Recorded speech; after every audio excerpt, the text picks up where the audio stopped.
આ તમે શું કહી રહ્યા છો? એમડી સરની પૌત્રી આપણા વિજયને પ્રેમ કરે છે?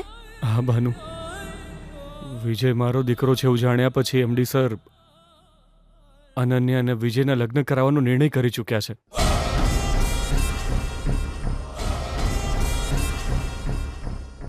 ના, એ પ્રેમ કરતી હોય તો શું થઈ ગયું? એ લોકો લગ્ન કરાવવા ઈચ્છતા હોય તો પણ શું થઈ ગયું? આપણા દીકરાના લગ્ન તો ગીતા સાથે જ થશે ને. તમારે ને ગીતાને વિજય વિશે કહી દેવું જોઈએ ને.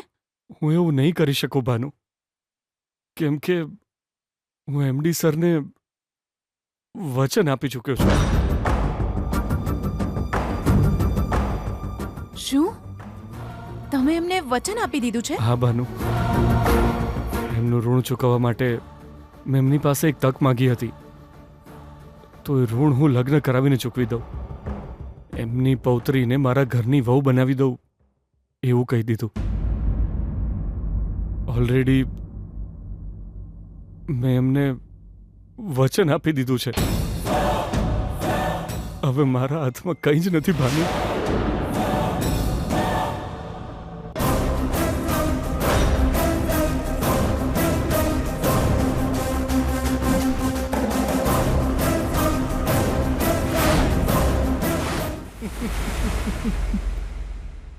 તું તો બહુ બ્રિલિયન્ટ નીકળ્યો માર ભોણા. આટલા દાડાથી તું મારી પાસે આઈડિયા માંગતો તો હું તને આઈડિયા થક થક થક કરીને આલ દેતો હતો. પણ હવે તું એટલો હોશિયાર થઈ ગયો છે કે તારા બધા આઈડિયા તુડુક તુડુક તુડુક તુડુક તુડુક તુડુક તુડુક તુડુક તુડુક કરીને સક્સેસ થઈ જાય છે. સો હવે હું તારા આઈડિયાનો ઉપયોગ કરીને જલસા કરે હું. હવે મને તાવ આવી જશે.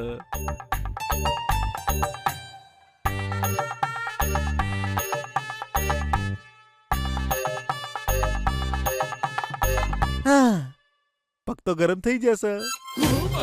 ધ્યામાં આખું શરીર ગરમ થવા માંડ્યું. ઓહ, 99% થઈ ગયું. હું બાપરે દજાયું.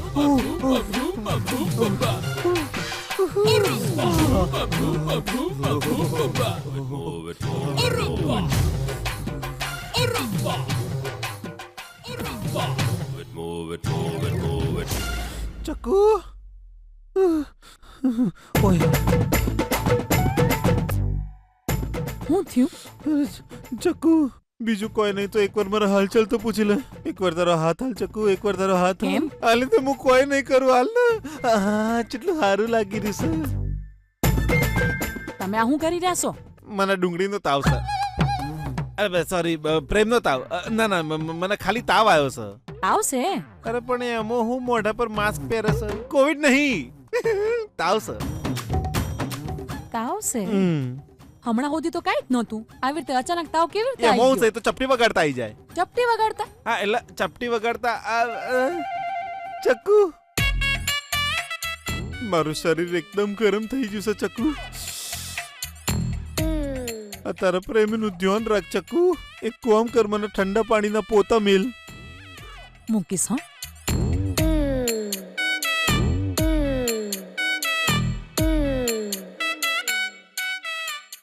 પણ પહેલા આ કાઢીને ફેંકી દો, પછી તમારો તાવ આપોઆપ ગાયબ થઈ જશે. ચક્કુ, તને ખબર છે એ રીતે પડી? વિજય સરને આ આઈડિયા મેં જ આપ્યો તો.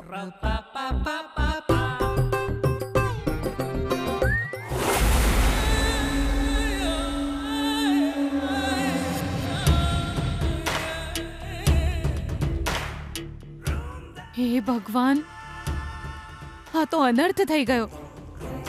તમારા દીકરાના ભવિષ્ય બાબતે તમે ખોટો નિર્ણય લઈ લીધો.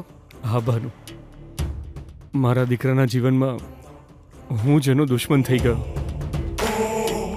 એ લોકો સામેથી જ ના પાડી દે એટલે મેં વિજયની ખોટી કુંડળી બનાવડાવી અને એમડી સરને આપી. તોય એમણે કહ્યું કે મારી પૌત્રી વિજયને પ્રેમ કરે છે, એટલે કુંડળી જોવાનો કોઈ મતલબ નથી એવું કહી દીધું. હવે હું શું કરું?